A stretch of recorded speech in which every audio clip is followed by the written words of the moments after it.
La carte du Tour 1952 a un aspect inaccoutumé. Pour la première fois dans les annales de la Grande Boucle, le départ a lieu de Brest. Hommage mérité rendu par les organisateurs à cette ville martyre que le Tour avait évité depuis l'après-guerre faute de pouvoir s'y loger.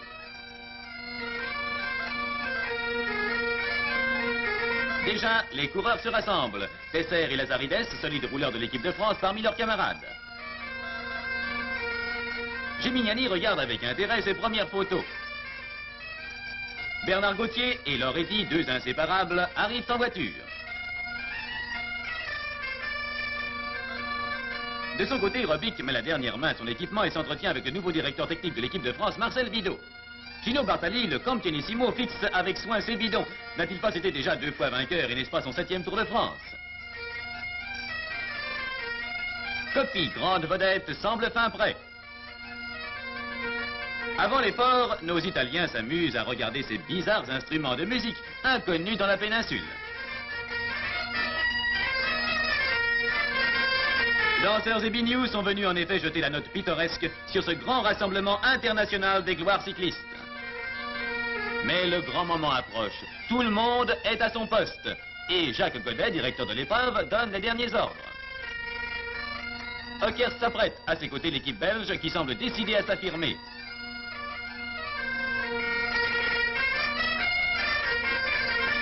Monsieur Pierre Bloch coupe avec entrain le ruban symbolique.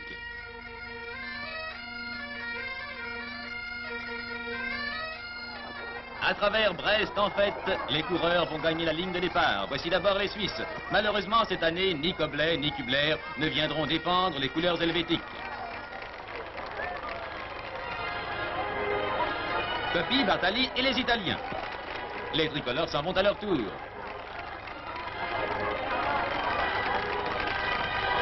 L'équipe ouest-sud-ouest avec la Pébi et le Guigui.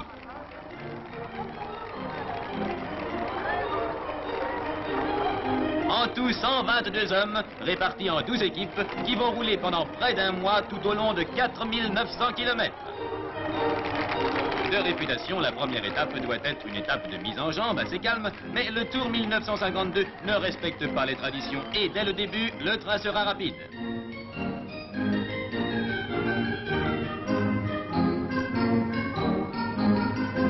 Morlaix et son viaduc est lancé. Les coureurs passent très groupés.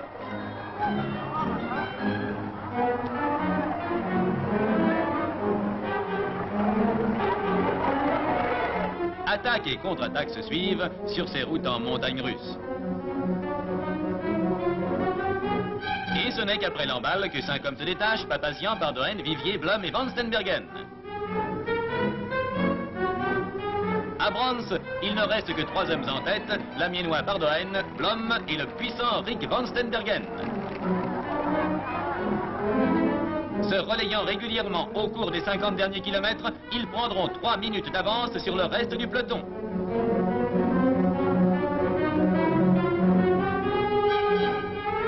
Rennes, où les chronométreurs préparent leur pointage. Et c'est au sprint que Rick Van Stenbergen gagne sans mal devant son compatriote et le jeune Français. Les deux Belges ont une belle journée à leur actif et Rick peut être fier d'endosser le maillot jaune. Robic est chez lui, ne l'oublions pas, et fait son petit tour familial. Quant à l'homme du jour, il termine sa journée par le traditionnel rafraîchissement. Le jour se lève sur Rennes et sa célèbre faculté au matin de la 2e étape qui doit nous conduire au Mans. Marius Guiramant est le directeur technique de l'équipe du Sud-Est, une équipe de jeunes, parmi lesquels Bianchi, Canavese, Molineris, Giguet, Mirando.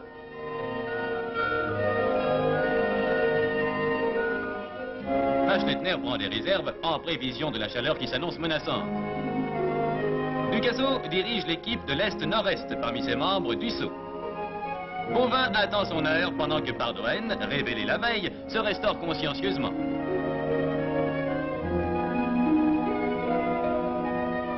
Dès le début, le train est rapide et comme la veille, la course est très animée. Mais dans le Tour, les coureurs ne sont pas les seuls à avoir la vedette. Jacques Godet est le directeur de la course, l'âme et l'animateur, comme il en est aussi le chantre. Gaston Bénac, dit Tonton, le plus chevronné et le plus populaire des chroniqueurs du Tour. Léon de Calvez, directeur technique pour l'Ouest-Sud-Ouest.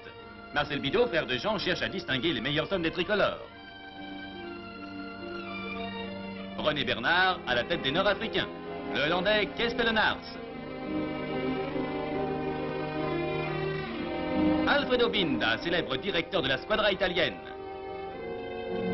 Mario Canardo, qui conduit les Espagnols. Fernand Mitoire et ses Parisiens. Ducaso, qui a recruté Pardoen. Silvermeis pour les Belges, qui courut le Tour avant-guerre, roule maintenant dans une confortable voiture. Alexandre Burtin, directeur technique de l'équipe helvétique. Un peu avant Laval, un trio a pris le large. Le peloton lui donne la chasse, car Rick tient à conserver son maillot.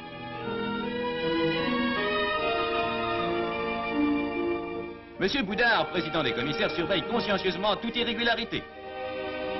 Dans Laval, le trio a été rejoint et c'est Robic, numéro 42 et quelques autres qui vont à leur tour mener l'offensive. Ravitaillement à Sablé, parmi les échappés, Pardoen a virtuellement conquis le maillot jaune. Mais voici que les Belges contre-attaquent. Rick Vansenbergen, numéro 20, a senti que le maillot risquait de quitter ses épaules et il remonte irrésistiblement le peloton. Après diverses tentatives, le peloton s'est disloqué et 5 coureurs disputeront le sprint final sur la piste encore chaude des 24 heures du Mans.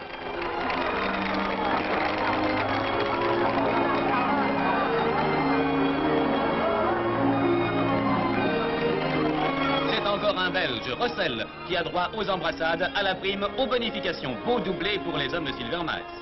Et c'est enfin le rush final vers l'eau bienfaisante après ces 5 heures passées à courir sous un ciel de plomb.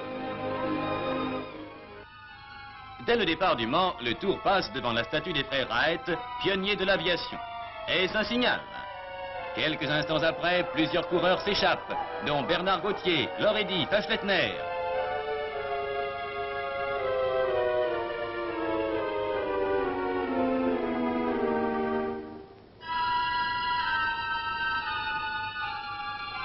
Dans leur voiture, Lévitan et le Duc s'interrogent sur cette fuite audacieuse pendant que d'autres journalistes forcent eux aussi leur allure.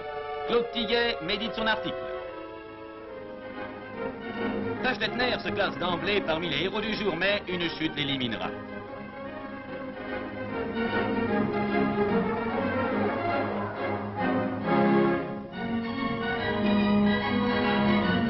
C'est Lorédy, numéro 37, avec Bernard Gauthier, numéro 35, qui tentera l'ultime effort. Nous approchons maintenant de Rouen, ville mutilée, elle aussi, dominée par sa cathédrale miraculeusement épargnée par les destructions. Lorédy, aidé de Bernard Gauthier, a mené son effort jusqu'au triomphe, et c'est une foule en délire qui acclame le premier grand succès français. Nello a eu en Bernard Gauthier un camarade aussi courageux que dévoué. Bernard, qui l'a vigoureusement aidé sur la fin de l'étape, n'a pas songé un instant à s'approprier la victoire. Il a laissé à Lorédy la minute de bonification qui lui permet de disposer de plus de 4 minutes sur Van Steenbergen. Aussi Nello lui doit-il quelques reconnaissances. Malgré la chaleur, ce survêtement jaune est toujours endossé avec un certain plaisir. Et pendant que les arrivées se succèdent, l'immense caravane s'installe pour la nuit dans la ville qu'elle remuera et troublera jusqu'à l'aube.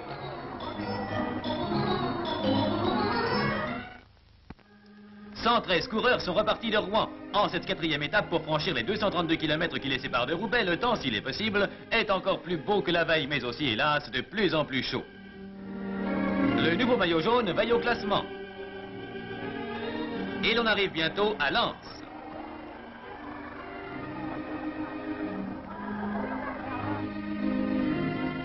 Lens, c'est le nord, mais par 35 degrés à l'ombre, cela devient l'enfer du nord et les incidents techniques se multiplient. La course a pris l'allure d'un Paris-Roubaix, mais les pavés sont méchants et plus d'un coureur reste en rade. Finalement, c'est le sud-est Molineris qui se détache nettement. Derrière lui, Dotto, Lazarides et Goldschmidt qui font une très belle course. Maigre-Pierre arrive détaché à Roubaix et franchit la ligne d'arrivée avec près de 3 minutes d'avance sur ses poursuivants. Le voici second au classement général, à 1 minute et demie de Lorédy qui conserve la première place. Sur la grande place de Roubaix, les coureurs passent au contrôle. Roubaix-Namur, 5e étape, avec une incursion de plus de 100 km en Belgique. Dès le 4e kilomètre, le luxembourgeois Bims a pris le large en compagnie de son compatriote Didrich et de Vivier, jeune espoir du Sud-Ouest. Il passe la frontière à Quievrin avec 9 minutes d'avance sur leurs poursuivants immédiats.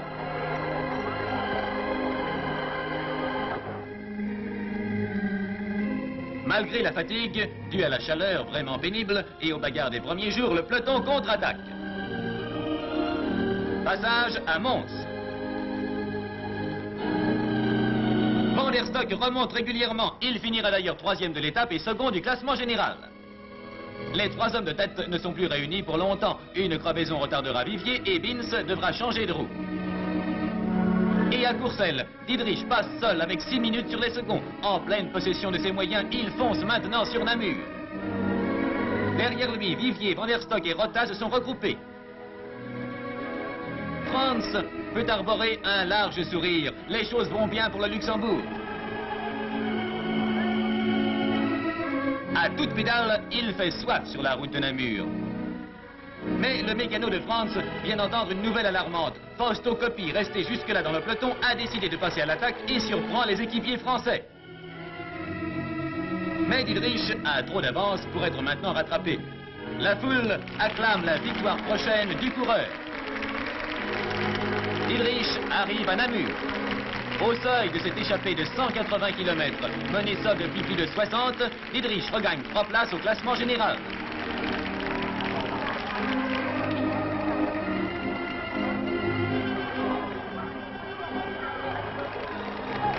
Sur ce parcours d'une rare rigueur, Coppi, qui a faussé compagnie au peloton, a réussi à reprendre 7 minutes sur les 11 qui le séparaient du vainqueur.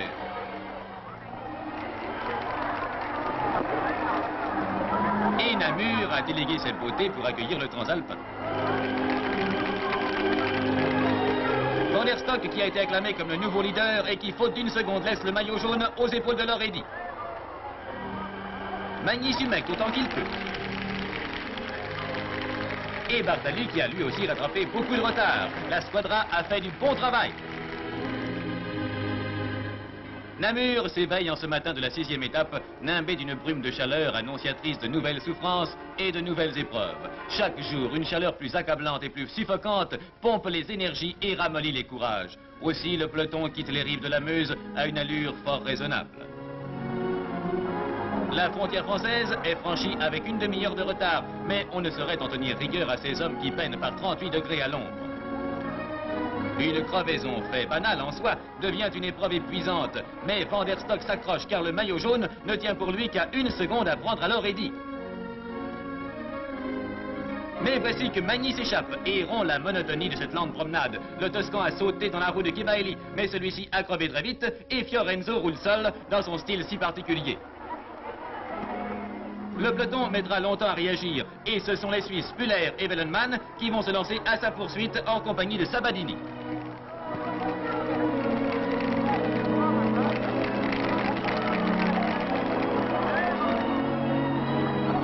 Magny fonce, véritable locomotive, il roule presque tout le temps à 50. Et Magny vainqueur, avec 7 minutes d'avance, prise en 54 km d'échappée, gagne à la fois l'étape et le maillot jaune. Félicitations du beau sexe, congratulations de Tino Rossi. Et douche, triple ration de douche pour tout le monde. Aujourd'hui, l'étape est courte et pourtant c'est l'une des plus dures du tour. L'étape contre la montre où chaque coureur est seul et doit donner le meilleur de lui-même. À l'hôtel, Coppi, partant dans les derniers, se fait soigner par son masseur aveugle qui l'accompagne depuis toujours et l'a presque initié au cyclisme. Bartali, de son côté, discute tactique avec Magny, le héros de la veille, qui s'est payé le luxe de faire déjà de l'étape précédente une étape contre la montre, puisqu'il a roulé seul sur près de 60 km. Étape contre la montre, les jambes, le cœur et la tête contre les aiguilles inexorables. 5, 4, 3, 2, 1, partez! D'auto-silence, il finira 31e. Goldschmidt.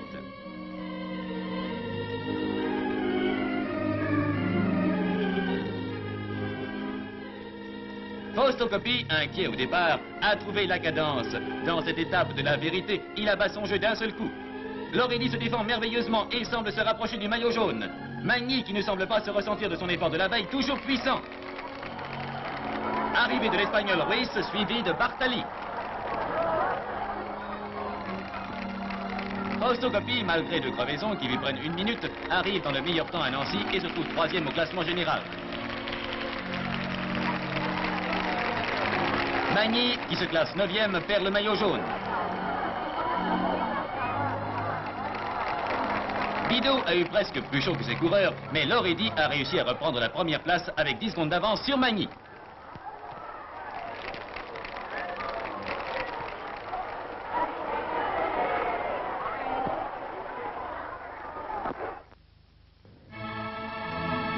Au lendemain de cette dure étape, les coureurs n'auront pas le temps de flâner dans la ville de Stanislas.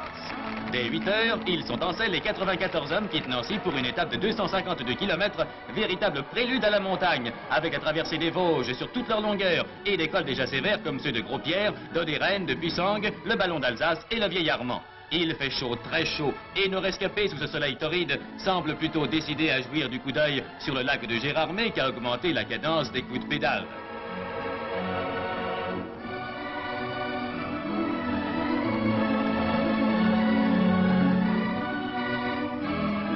Mais voici qu'à plus de 125 km de l'arrivée, Gimignani fausse compagnie au peloton. 28e du classement général, avec 22 minutes de retard sur le maillot jaune Loredi, Raphaël a décidé de tenter sa chance. Il a bien calculé son coup, personne ne lui donne la chasse, et le peloton qui continue sa promenade le laisse grignoter de précieuses minutes.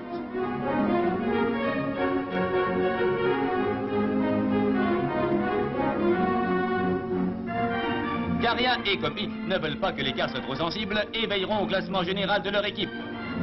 En tacticien avisé, Gem garde son avance sans épuiser ses forces. Sans fatigue excessive, il creuse entre le peloton et lui un écart qui ira jusqu'à 11 minutes quand il passe le sommet du Ballon d'Alsace où il est follement acclamé.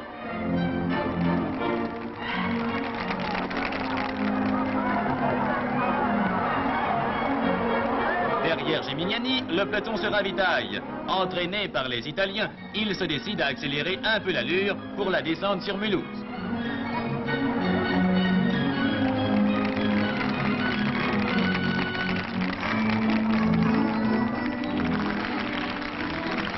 Gimignani continue son magnifique effort. La victoire ne peut plus lui échapper. La ténacité, le courage et le bon sens sont des qualités qui paient. Pendant que Gimignani franchit la ligne d'arrivée en grand vainqueur, Coppi ramène le peloton. À Mulhouse, Gimignani est heureux. Il a repris 20 places au classement et plus de 7 minutes. Mais c'est Magny qui, à l'issue d'un sprint, prend le maillot jaune et 20 secondes sur Loredi. Il a fait de l'orage hier soir sur Mulhouse et l'atmosphère s'est rafraîchie. Mais le ciel est encore parfaitement dégagé lorsque les coureurs quittent la ville pour cette 9e étape. Aussi, le tour se permettra de souffler un peu, ce qui est bien naturel. Chaque jour, depuis le départ de Brest, la course a été conduite à un rythme inaccoutumé dans un début de tour. Au surplus, la chaleur tropicale, les dures étapes du Nord, l'étape contre la montre et les montagnes des Vosges ont rendu très pénible cette première partie de l'épreuve. La fatigue commence à se faire sentir. Dans le peloton, nous retrouvons Magny, numéro 29, maillot jaune. Un des plus étonnants coureurs de ce tour. Pour l'instant, aux côtés de Zelasco, numéro 124, il s'occupe surtout de maintenir une certaine humidité sur son crâne. Valorbe et la frontière. Un Suisse tiendra-t-il à arriver premier à Lausanne? Une dizaine de coureurs se sont échappés à l'entrée en Suisse. En tête, Marinelli, numéro 76, se démène. La Perruche retrouve sa voie. Sur le stade, le sprint final est emporté par Diegelmann, plus connu comme pistard que comme routier. Un Suisse vainqueur à Lausanne, c'est dans les règles et la foule montre sa satisfaction. Mais avec ce soleil, le vainqueur a eu chaud et n'a pas le temps d'attendre le vestiaire et les douches. Les barques dorment encore dans le port d'Ouchy, sur les eaux calmes du lac Léman, quand les coureurs prennent le départ. Bientôt, la capitale de la Suisse romande est atteinte. Genève sera traversée en groupe. Le principal souci des coureurs semble être alors de ne pas coincer leurs minces boyaux dans les rails des tramways genevois. Mais quelle est la situation? Derrière Caria, maillot jaune, Magny à 1 minute. Loredi, premier français, à 1 minute 21. Puis Coppi à 5 minutes. Close, Bartali, De Hertog, Ockers, Ruiz, Gimignani est 10e, Robic 15e, Dotto 16e. Voici Correa, étonné hier soir et presque repentant vis-à-vis de ses grands camarades d'avoir décroché le maillot jaune sans l'avoir fait exprès.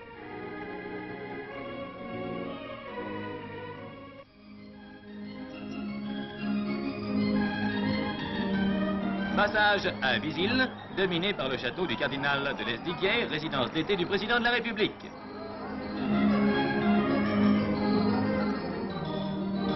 Malgré quelques incidents, chute de Vitetta, personne n'ose prendre l'initiative d'une attaque avant l'Alpe d'Huez. Dans les premières rampes, Robic attaque, suivi de Gimignani.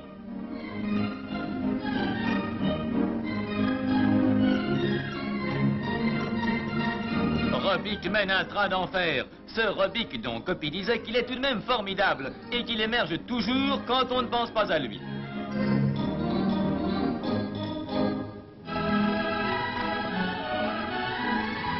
Bientôt, le voici seul. Mais Coppi a vu les deux coureurs et s'est décidé à partir et nous assistons à un des plus hauts faits du Tour. Mètre par mètre, le grand champion italien, avançant avec une régularité étonnante, grignote l'avance des Français. Déjà, il a passé Gimignani. Le voici maintenant qui a rattrapé le Breton. Robic s'accroche, lutte et se maintient grâce à un prodigieux effort de volonté.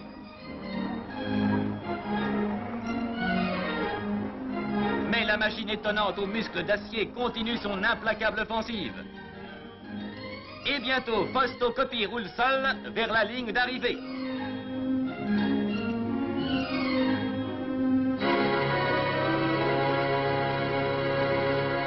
Il la franchira avec 1 minute et demie d'avance sur Robic. Vraiment, Coppi est le plus fort dans ce Tour de France et il apparaît déjà comme le grand vainqueur du Tour.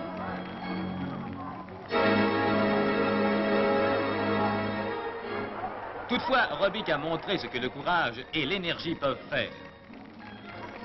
À l'arrivée, alors que le triomphateur se repose, notre biquet est encore plein du feu de l'action et passe aux commentaires.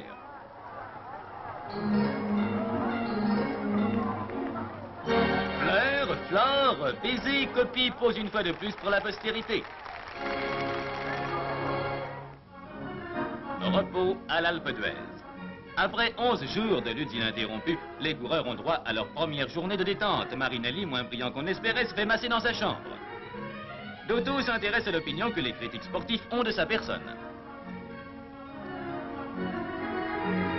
Robic a troqué le guidon pour le volant, son péché mignon. Ne parle-t-il pas d'ailleurs de finir sa vie sportive sur les autodromes? C'est vraiment la détente si nécessaire pour ces rescapés. L'équipe de Paris prend le frais sur la terrasse. De Côte, Elotte, Renault et Marinelli discutent des difficultés à venir.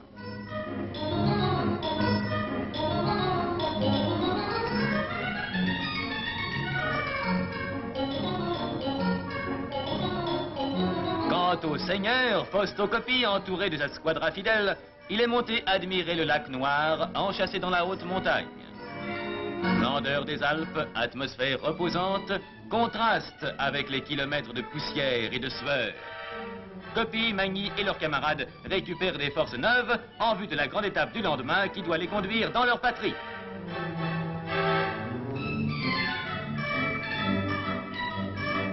Le départ est donné de Bourdoisan, niché dans la Haute-Vallée. Le peloton a aujourd'hui une vie éphémère et dès l'attaque du col de la Croix de Fer, il s'allonge en un chapelet fort distendu.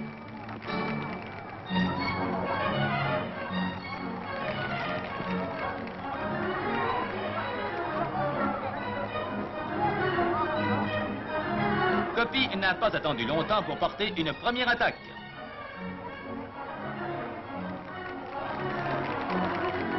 Nolten a des ennuis. Dure journée d'efforts incessants. Le premier col, la Croix de Fer, est déjà à plus de 2000 mètres d'altitude. De la Haye, Pezzoli, Borting et Cher arrivent au bout de cette première épreuve. Et c'est maintenant la descente, à une allure inquiétante, la descente où l'on cherche à rattraper le temps perdu dans l'ascension. Toutefois, il y a toujours des incidents. Rox répare.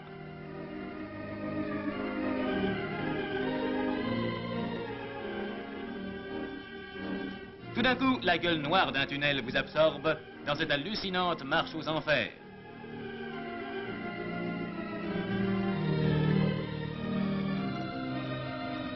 Un certain regroupement s'est opéré avant l'ascension du télégraphe et du galibier, le véritable géant du Tour. De 500 mètres environ, les coureurs devront grimper à 2500, 2000 mètres d'élévation en moins de 40 km. C'est un jeune, le Guigui, qui a attaqué le premier, suivi de Coppi, qui tient à aller voir de près ce trouble fait. Fraîcheur des sommets inaccessibles, tu n'es pas pour ceux qui peinent sur le goudron.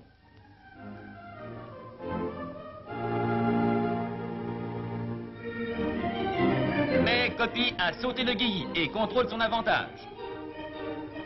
Nous voici au col même, qu'on franchit par un tunnel. Le galibier, peuplé comme une capitale, applaudit le très grand champion d'une classe tellement supérieure.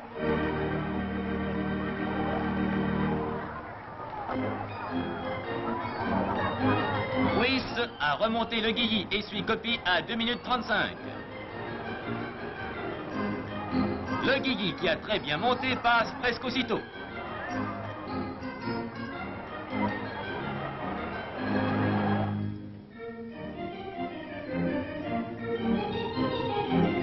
Quant à Bartali, il met toute son expérience dans des descentes de virtuose.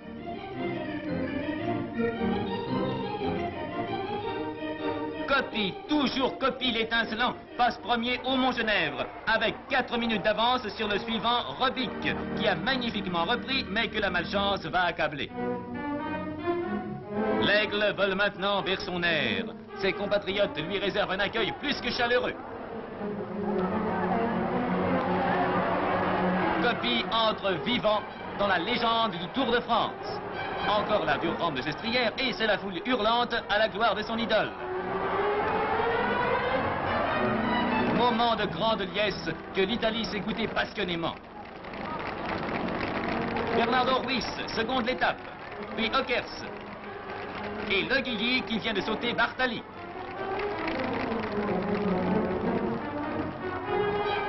Sestrières. Au lendemain de ses efforts dans cet apaisant décor, comme on voudrait goûter les fraîches joies de cette aimable station située à 2000 mètres d'altitude et dont la réputation, hiver comme été, n'est plus à faire.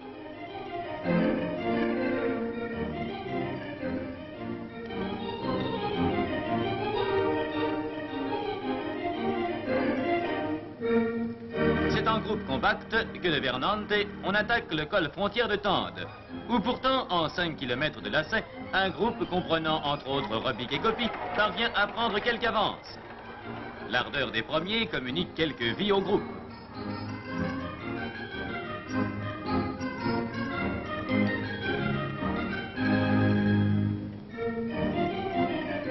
Coppi, Robic et Bartali montent de concert à l'assaut du col.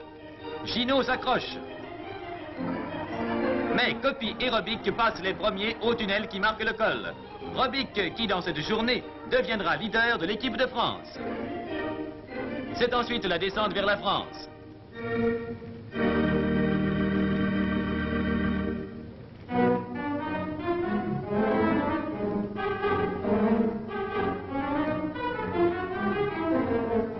Un certain regroupement s'opère dans la descente. On s'observe. Puis soudain, c'est l'échappée. Dotto, le jeune Français dont on a déjà parlé, Dotto qui a surtout joué de malchance jusque-là, règle ses cale-pieds avant de foncer sur le col de Bruys. Au loin, Bertaina s'est laissé décrocher. Mais c'est finalement le Hollandais Nolten, grand garçon blond, qui a pu passer Dotto après le col du Castillon et arrive premier en vue de la mer.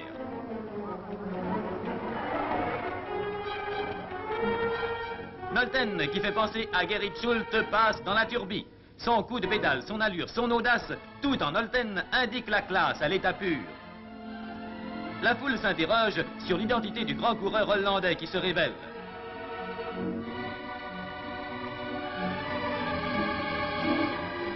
Et Nolten triomphe avec une bonne minute d'avance sur Dotto qui n'a pas su prendre ses risques dans les descentes en tourniquet. Toutefois, Dotto vient de se hisser à la 11e place du classement général. Jean Nolten vit une belle aventure. Depuis l'Alpe d'Huez, il a réussi à se délivrer de l'inquiétude qui le ligotait depuis le départ de Brest. À Monaco, la grande caravane ne restera que l'espace d'un soir. Décidément, le Tour est avare de repos cette année.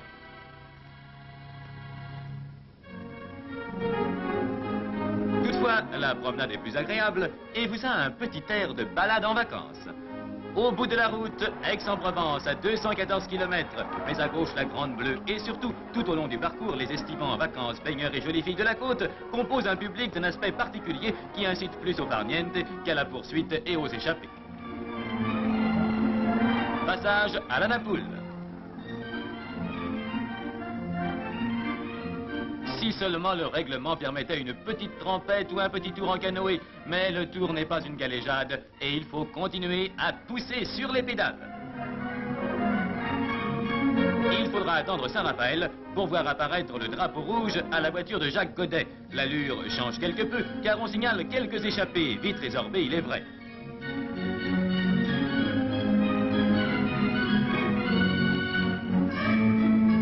Close, second au classement général, fait partie de toutes ces offensives.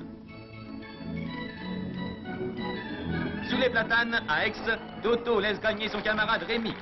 La belle échappée des 3 Français a permis aux tricolores de reprendre la première place au classement général par équipe avec 3 minutes d'avance sur la squadra italienne. Il fait si chaud que même les Nord-Africains se jettent sur l'eau glacée.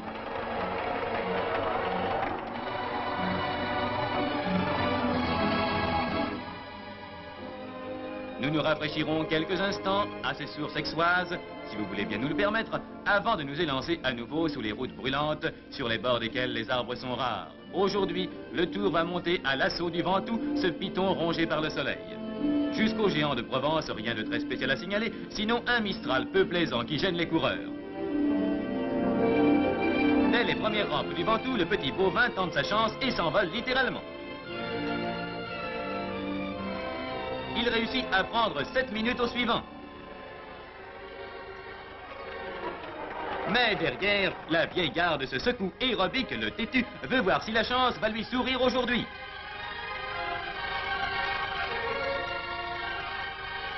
Il fait cavalier seul dans ce décor de pierre et arrive au sommet avec une belle avance.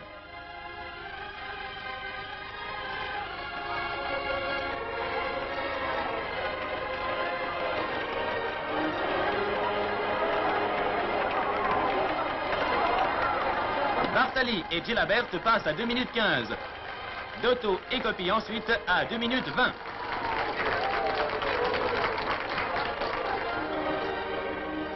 Dans la descente se regroupe un paquet de vedettes qui chassent après Biquet déchaîné. Robic Rageur fait preuve d'une combativité extraordinaire. Il s'acharne positivement sur la victoire qu'il force délibérément. Grâce à son courage, il conserve son avance du sommet et arrive seul à Avignon.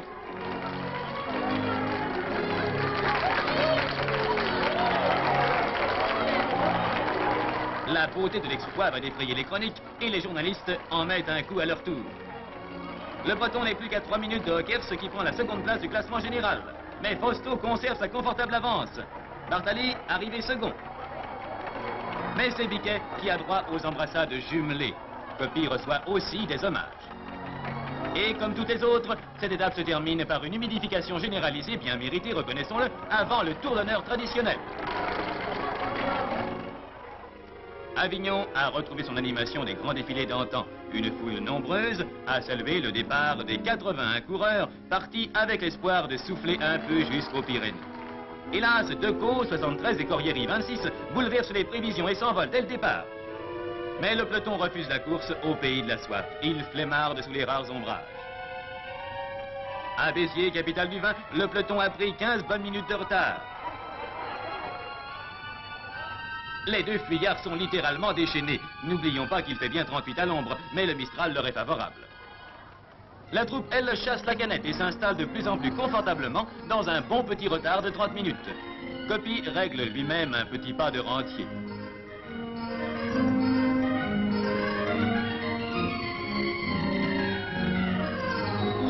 En tête, très loin, les deux continuent leur folle équipée.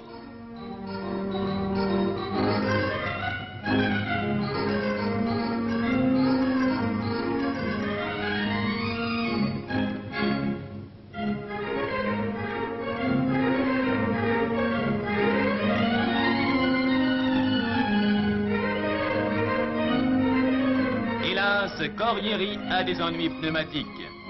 La rage au cœur, il doit mettre pied à terre pour changer sa roue. Aussi, Decaux en profite. Avouez que c'est cruel, perdre d'aussi précieuses minutes. Mais que fait donc la Santa Madonna? Decaux, lui, termine à l'énergie.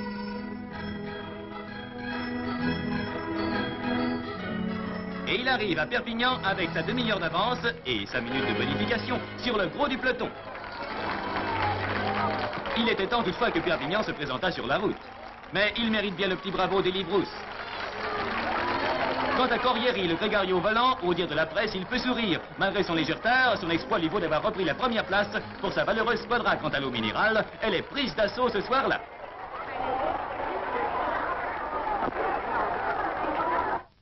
Les coureurs vont maintenant se mettre en route pour la 16e étape et quittent Perpignan dominée par les fières murailles du Castillet. Cette étape s'annonce sans histoire. On se rapproche de Toulouse par une route facile et les rampes des Corbières n'auront aucune incidence sur la course. Le déroulement monotone de cette 16e étape Perpignan-Toulouse rappelle nombre de souvenirs du même genre. Passivité et indifférence totale vis-à-vis de la moyenne horaire calculée par les organisateurs. Mais comment en vouloir à ces hommes qui sont en selle depuis 15 jours avec seulement un jour de repos? Mais la course se dessine. L'Ardoisier annonce une échappée. Profitons-en pour vous montrer un des tours de force réalisés cette année pour la première fois par un de ces caravaniers du Tour, toujours à la recherche du sensationnel et de l'inédit. Voici que le motard fonce pour porter ses renseignements à une imprimerie mobile.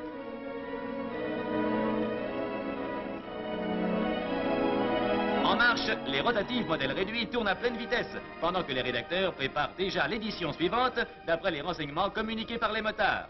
On sort jusqu'à 5 éditions par jour que le motard de service va porter au prochain point important du parcours.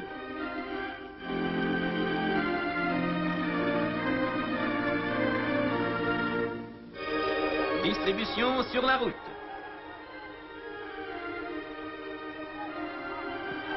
Et le soir, à l'arrivée, peu de temps après le passage de la ligne, on distribue les résultats, l'encre à peine sèche, dernière édition de cet étonnant tirage qui atteignit jusqu'à 112 000 exemplaires en un seul jour. Mais rejoignons le Vélodrome de Toulouse, où après une longue promenade, les coureurs arrivent par petits paquets. André Rossel gagne au sprint devant Vivier, Varoni, Bianchi et quelques autres. À la suite de ces étapes méridionales, rien n'est changé au classement général. Coppi garde sa confortable avance de 25 minutes. Rossel se prête de bonne grâce au baiser traditionnel de l'arrivée. Il a terminé très frais et minaude avec coquetterie devant les objectifs braqués sur sa personne. Et dans la cité du Belcanto et des Violettes, c'est le deuxième jour de détente, révision des vélos fatigués. Pendant ce temps, les coureurs se refont les forces neuves. Lazarides et Robic font la sieste. En ville, la caravane publicitaire campe sur la place du Capitole. C'est un des gros attraits du Tour. Tout au long des routes de France, c'est elle qui fait patienter les millions de spectateurs qui attendent les fugitifs coureurs. Dans la ville d'étape, c'est autour d'elle qu'on se masse, faute de pouvoir toucher les champions dont le sommeil est sacré. On se presse autour des voitures. Ici, on lave les maillots des coureurs.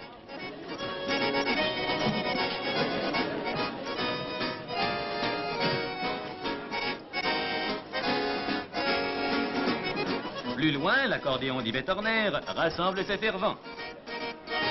Et un cinéma au développement ultra rapide projette le film de l'étape 3 heures après l'arrivée.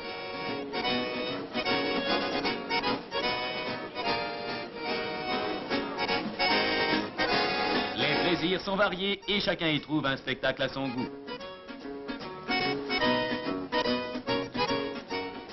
Mais les chanteurs enlèvent la palme et les plus grandes vedettes ont été convoquées au rendez-vous de cette grande joie populaire. Trenet chante la mer à toutes les étapes.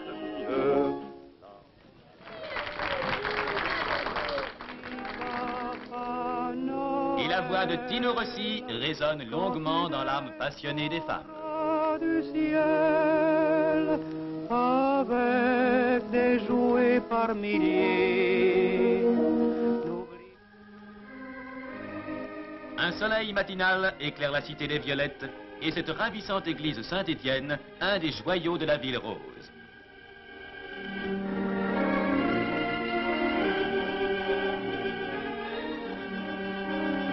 Mais le soleil est de courte durée et les coureurs abordent une étape de grisaille, c'est-à-dire une étape de fraîcheur, à vrai dire la première. Passage à Saint-Martory. grimpeur sud-est, revenant après crevaison.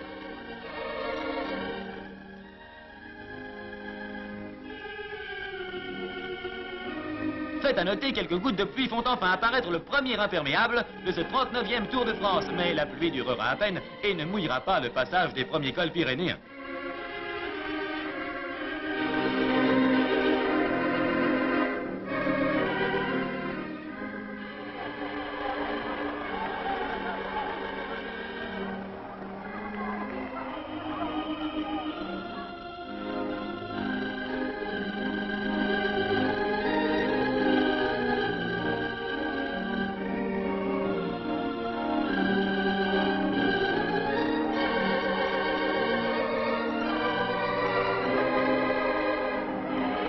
Et hop, Dotto tente sa chance et attaque dans la montée du col de Peyrelsourde.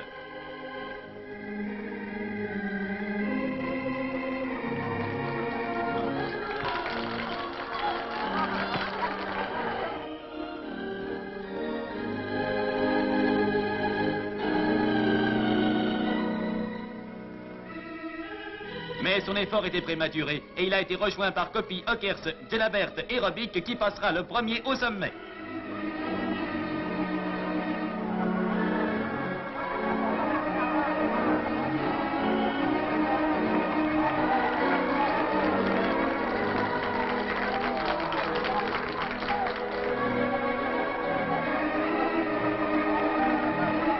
Descente sur Haro.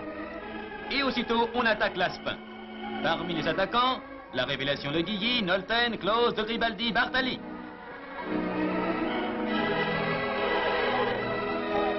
Un peu moins haut que Peyrelsourde, Aspin a toutefois des pentes très dures.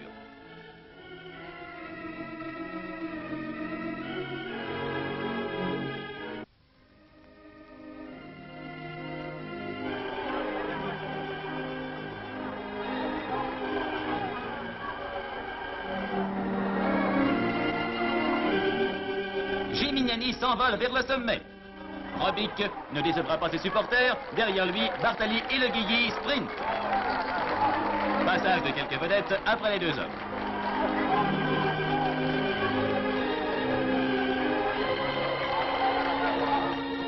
De son côté, Gimignani, qui doit son succès à son cran et à son habileté dans les descentes, se jette vers Bagnères de Bigorre. Derrière lui, Lazarides, De Hertog, Loredi, Roland se détachent à leur tour. Le Guigui qui les rejoindra sur la ligne d'arrivée et Gimignani entrera seul dans Bagnères de Bigorre. Gimignani qui a retrouvé une grande partie de ses moyens et qui a gagné sans épuiser ses réserves. Il reprend une place au classement général et, bon comptable, n'oublie pas d'encaisser le traditionnel baiser que lui concède une jolie bigourdane. La 18e étape est une des grandes étapes. Deux seigneurs, deux géants imperturbables, le Tourmalet et l'Aubisque, pris cette année par le mauvais bout. Par ailleurs, le temps n'est pas non plus très favorable, des nappes de brume remplissent les vallées et le contraste avec la chaleur des jours précédents est très vif.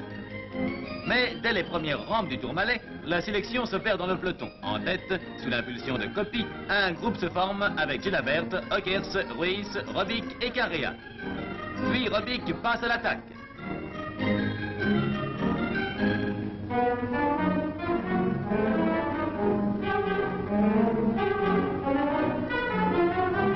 Les uns après les autres, les coureurs sont lâchés. Dotto.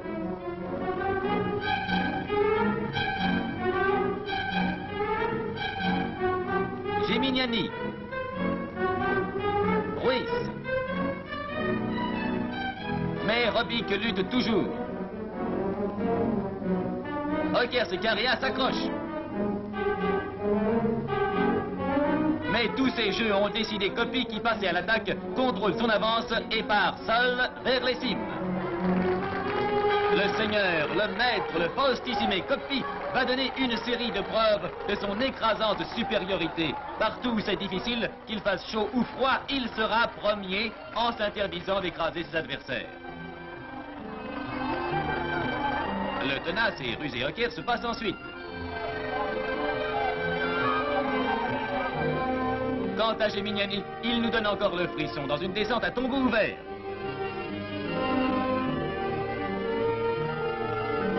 Bartali, toujours remarquable, tire un groupe à la poursuite de Coppi. Dans le faux plat, entre les deux cols, un premier regroupement s'est opéré.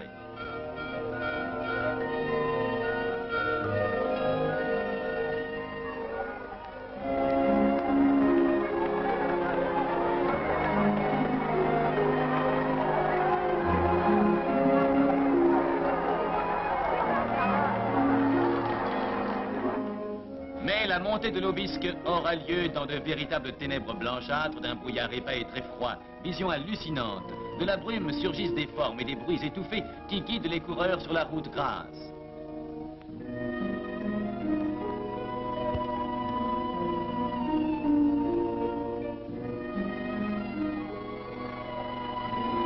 Au sommet, Coppi est encore passé détaché, juste ce qu'il faut, avec 29 secondes d'avance sur Robic, hargneux comme toujours, combattant ardent et actif pour la seconde place.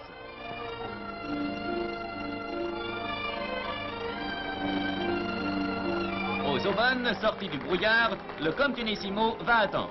Comme toujours, il mène sa course à sa guise, les muscles parfaitement dispos pour obéir calmement à l'intelligence.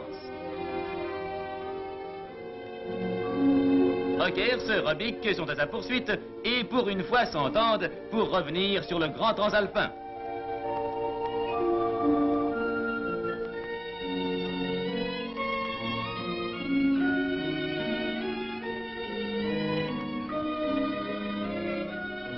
Mais Coppi conserve son calme olympien. À Pau, on attend l'inévitable arrivée de Fausto, grand vainqueur du jour, émerveillement des foules.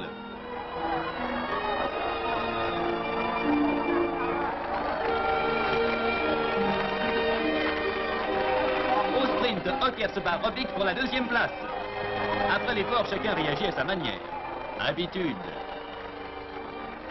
Contentement. Soit.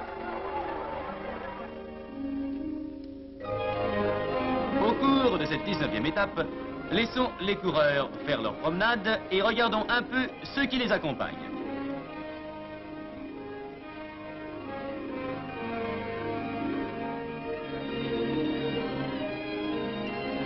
Chasseurs de nouvelles et chasseurs d'images continuent d'accomplir leur mission d'informateurs.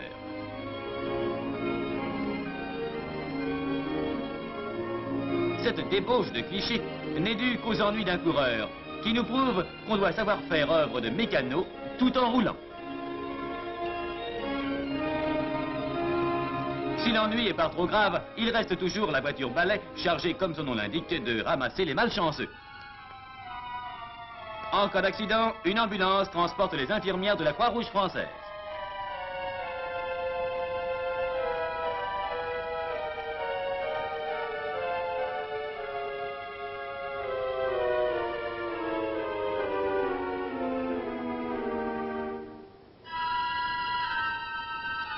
Le Tour passe maintenant dans les Landes, décor classique auquel enfin manque le soleil.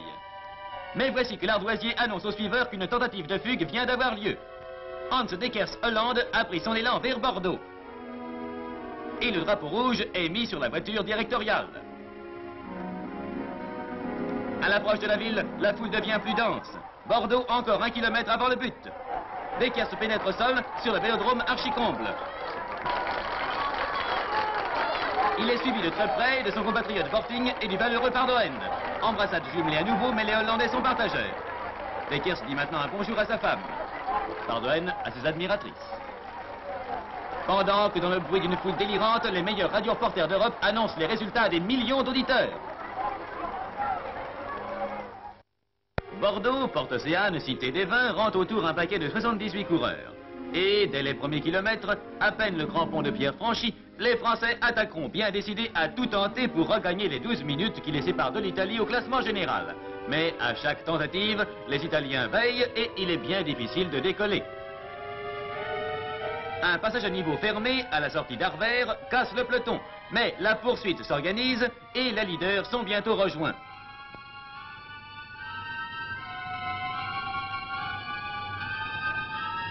C'est à Négronde que la course part réellement et c'est Giguet qui lance la bataille, emmenant 4 hommes avec lui. La chasse bat son plein. En tête, Magny, quoique blessé, force l'allure. Mais le peloton, sous l'impulsion de Robic, réduit peu à peu cette avance. Nos 5 hommes paraissent inquiets et bientôt Magny renoncera.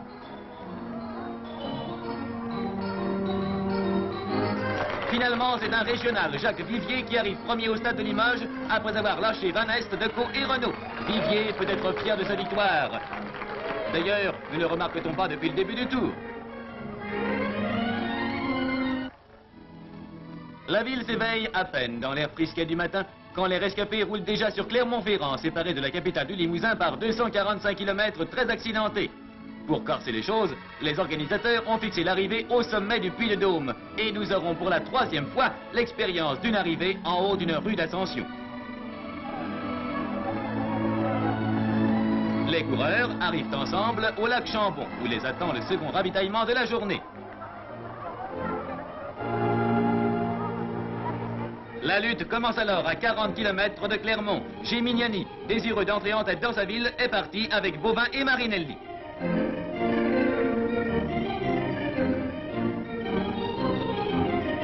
Gemme, rejoint par Bartali et Nolten, descend sur Clermont à 80 à l'heure.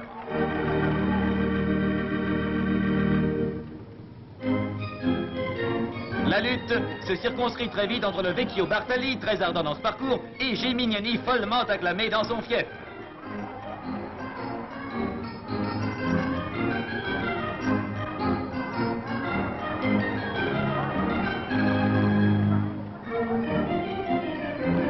Le Hollandais Nolten, qui s'était distingué à Monaco, montre qu'il a de la suite dans les idées et se détache vers le sommet. Gimignani lutte et s'accroche avec une énergie farouche. Mais Nolten est un magnifique athlète. Le Vecchio se donne lui aussi. Mais voici Coppi. Nolten, premier tout près du but, résistera-t-il à cet assaut? Non, dans son style magnifique, Coppi le saute à 100 mètres de l'arrivée. Il n'a cessé de contrôler la course.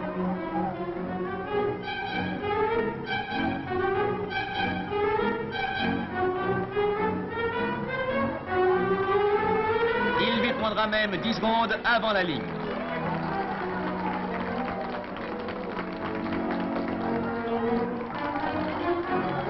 Coppi peut avoir l'air fatigué. Il vient encore de remporter une victoire dont il n'avait vraiment pas besoin pour gagner ce tour avec une facilité déconcertante.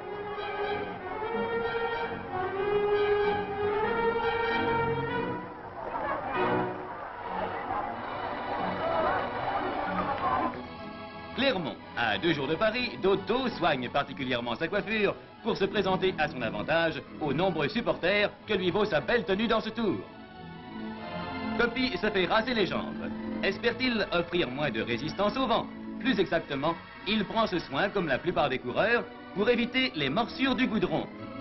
Piquet, au matin de cette avant-dernière étape, se fait encore de la mousse. Offrira-t-il au baiser de ses admiratrices l'ajout d'un 3e au classement général? Seconde étape contre la montre, courue sur 63 km. Robic fin prêt pour le départ. Gimignani s'énerve, quelque chose ne va pas. Et pourtant, le départ est proche. Mais finalement, tout va bien. Ockers fait une course splendide. Ruiz qui passera à la 3e place. Bartali donne lui aussi toute sa mesure, il passera 4e. Devant le malheureux Robic, fatigué et qui perdra de précieuses minutes.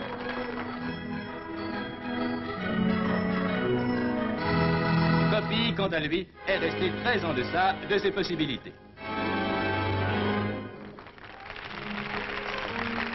Et c'est Magny qui remporte sa 2e victoire d'étape, ayant roulé à 40 km de moyenne. Enfin, les coureurs prennent le départ pour la dernière étape, longue de 355 km, au bout desquels il y a Paris. Le soleil qui joue avec les silhouettes nous inciterait peut-être à croire que les équipiers ne sont plus que l'ombre d'eux-mêmes. Mais il n'en est rien, et tous abattront l'énorme distance sans trop de peine.